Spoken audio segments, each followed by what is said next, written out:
After him they rode, a long line of mail-clad men, swift, shining, fell and fair to look upon.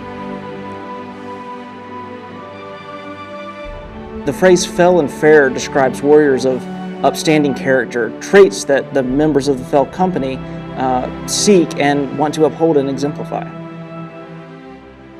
We're a bunch of friends who love medieval fantasy history, and we like to recreate that.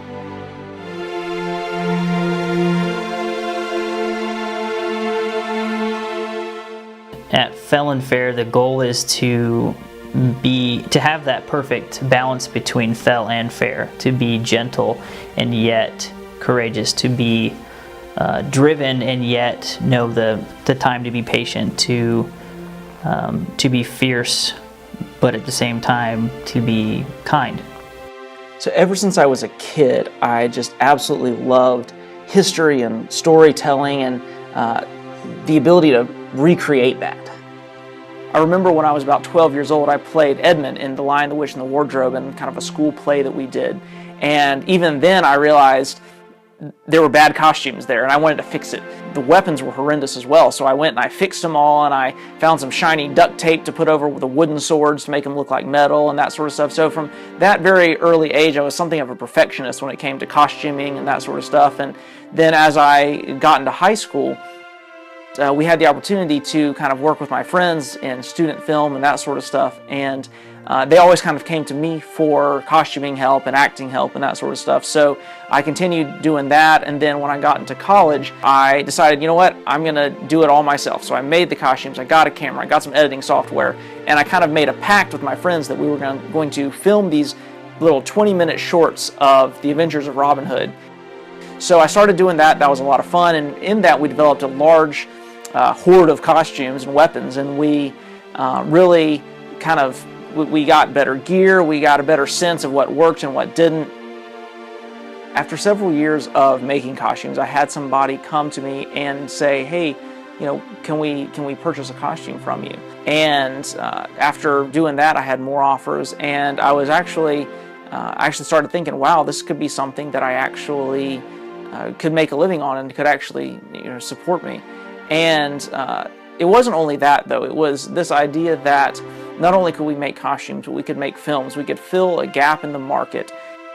So Fell and Fair, as it exists today, is basically two companies and a group of friends. So first of all, we have our costume company, where we do retail costume sales, as well as doing custom costumes for other film productions. We work with TV and internet films and YouTubers and that sort of stuff, trying to fill the market between, you know, what you can get at Party City and what you would need to go to a big-time Hollywood costume house for. We also have the Fell and Fair production side, which we actually write and produce our own TV or web series. And we've done TV shows, web series, we've done short films, and that is basically just for the love of the art. And we funnel a lot of our money from the workshop side into the production side.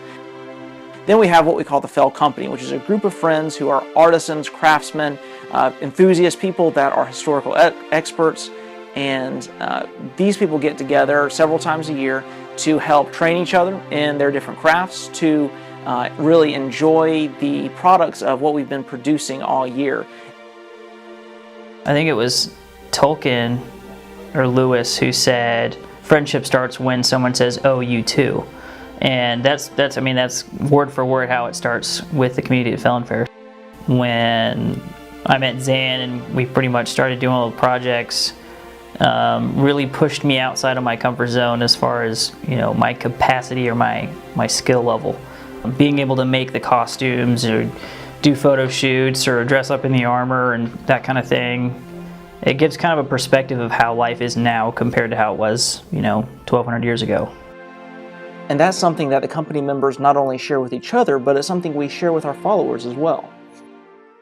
Wear someone else's clothes, walk in somebody else's shoes, and be that other character for a little while. And that's the sort of thing that I want to provide to other people. I want them to look at the people that they admire and that they want to imitate, and actually give them the chance to do that.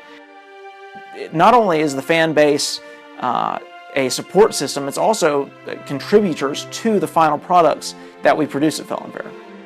So I first had this idea of bringing people together from across the country when I met a blacksmith online that I found was only about 2 hours away. So we met up. Then we have people from now a film studio from Virginia that we're working with. People have moved actually from Florida up here to South Carolina to participate with us.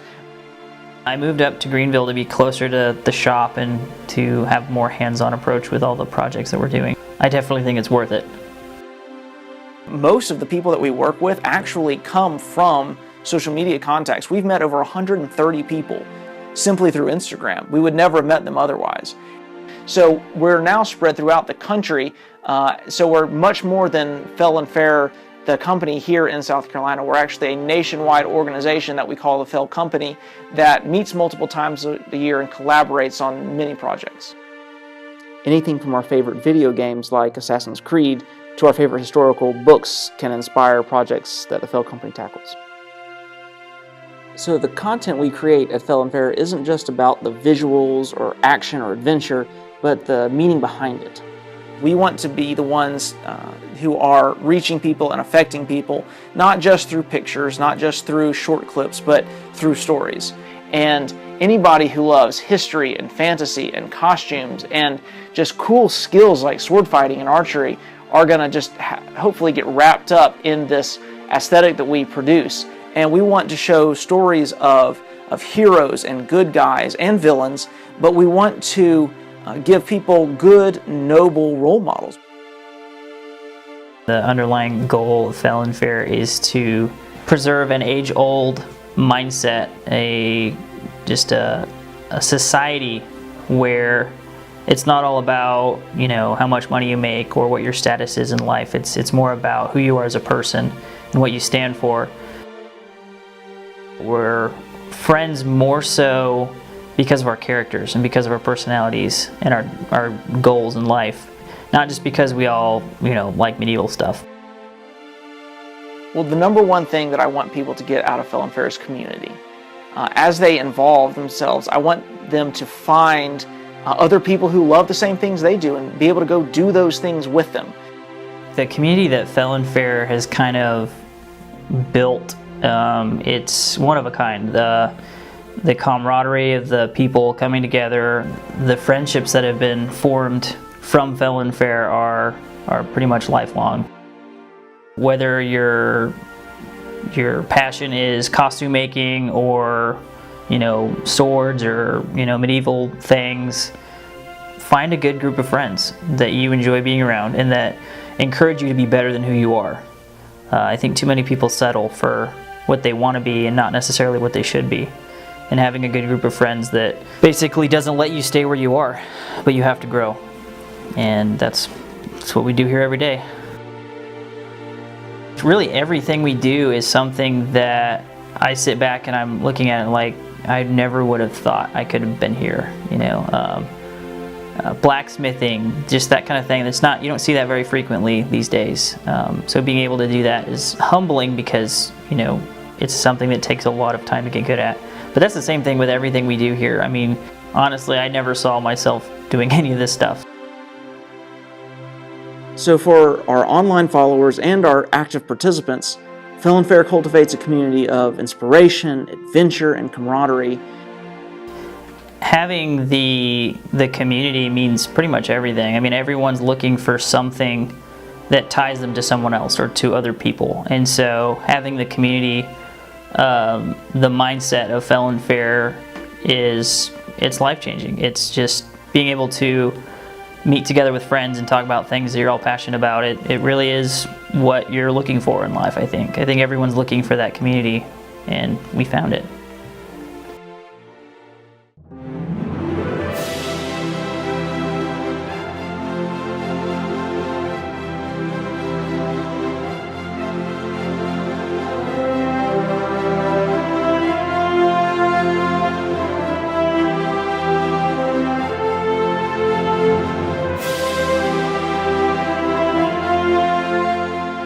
Some words I would use to describe the people are eclectic, energetic, goal-driven, dashingly handsome, bearded.